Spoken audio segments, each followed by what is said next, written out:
Hey y'all, it's Metroid and I got some additional tidbits for you. First of all, I wanted to go over the several controller options that you have. You could play with the original NES controller, but since it's been ported like 5 or 6 times, you could also play with the Wiimote, the Wii Classic controller, the GameCube controller, the Game Boy Advance, and the SP. Now, usually for Metroids on a handheld device, you would want to go with the SP because it has a much better directional pad than others. This means essentially you could press a single direction at a time without it registering as diagonal. But it also has a recessed select button, which may be difficult to switch between beams and missiles.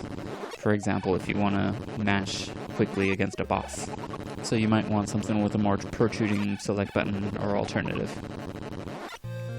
Now, I mentioned in my No Major Skips Part 1 video that there is an alternate ice beam in the game, in Norfair. In order to get this, after a simple unmorph bomb jump to get up to the door, you need to do a tricky double bomb jump. To do this, morph and lie still on the ground, and plant the first bomb, and right before it goes off, press and hold the shoot button to plant a second bomb. And after it goes off, you start mashing down on the D-pad. This is effectively the same as rapid firing, except with bombs instead of beams. Now, if you don't make it into the tunnel, it's not so bad. As you can see there, you are invincible for a short period of time as you fall down into the lava, which does pretty minimal damage and also gives you invulnerability. Now, you'll notice this is a pretty difficult trick.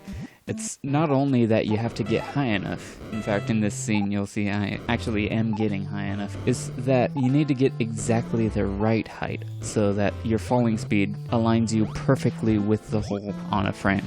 Otherwise you're moving at more than a pixel per frame downward and you just completely miss it.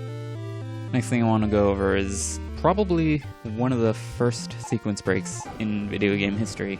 A lot of people found this out when they were kids. You could actually get Variasuit without high jump, just by bomb jumping up and then doing an unmorph jump to get up to the top. Now, it takes at least a double bomb jump, and then you'll need to propel yourself diagonally, but it's actually quite a bit easier if you do a triple bomb jump. It gets you so much higher that in fact you don't have to start from the ledge. You could actually start from directly underneath the door. It's technically possible. It's a bit tricky because in order to plant a bomb in midair, it's, I don't know, maybe a 2-frame window. It could be multiple 1-frame windows. Either way, the rapid fire technique makes it much more reliable. Now you may know this energy tank in Brinstar typically requires you to freeze this scree in place and jump onto it and then jump up and get the tank. You could actually also get it with a triple bomb unmorph jump. In order to pull this off, the easiest way to do so is to do the triple bomb jump, and then after you plant the last bomb, you unmorph before the 4th one explodes, and then aim up, shoot, and your bombs will still propel you when you're unmorphed. You could also technically get it without long beam or missiles, but it's a really tight window. Next up we go to Hideout 1. The main way to get to Kraid is by taking the lower missile door, going all the way to the right through a long hallway, and then going down a long vertical shaft, and then going through another long hallway. But what you could do instead is take a more direct route. There's a tunnel at the very bottom, appears to serve as exit only, but what you could do is a triple bomb jump to get up there. I mentioned previously that the SP has a really good directional pad. If your controller, for whatever reason, doesn't like sticking to one direction and it doesn't know it's beautiful, it might accidentally press left when you're trying to mash down. Now, if you're having problems with accidentally pressing left and just bombing yourself away from the top of the tunnel, instead of mashing down to get those last 3 bombs, you can mash to the right.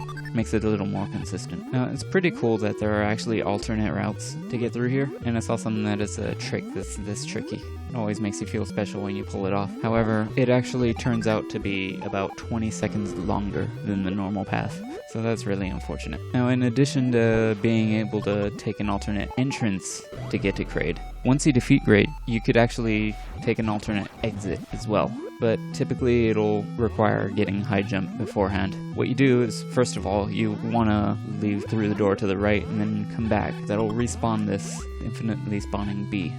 You want to lure him up to the 4th block in the ceiling and freeze him in place. Then do a bomb unmorph jump and shoot the ceiling out, do another bomb unmorph jump. You'll probably want to shoot a missile straight up to make sure you kill that side hopper as you rise before you hit it. The problem with this is that in addition to actually taking a detour to grab high jump in the first place, Turns out this path through Kraid is also another additional 20 seconds longer than just shooting your way up that tall pillar of blocks. In addition, when you go back to the main elevator room, you'll notice it'll only spawn one of the rippers that you could freeze to get up. So you'll have to lure one of these eyeball monsters. You might be able to spawn the rippers if you exit through another door and come back, but all in all, it's just slower, unfortunately. Now, aside from getting Varia's suit without high jump, and actually possibly getting the Ice Beam in Norfair instead of Brinstar, which might theoretically be a second faster. Admittedly, these tricks are actually useless in a speedrun. But in any case, I hope you enjoyed them, and I'll have more tricks in the future, including something pretty key to sequence breaking that I haven't mentioned yet. If you've heard of door jumping before, it's pretty fun, and there's a lot of things you could do with it, but for now, we'll keep it simple. I hope you enjoyed. Be sure to tune in next week for part 2 of No Major Skips. See ya.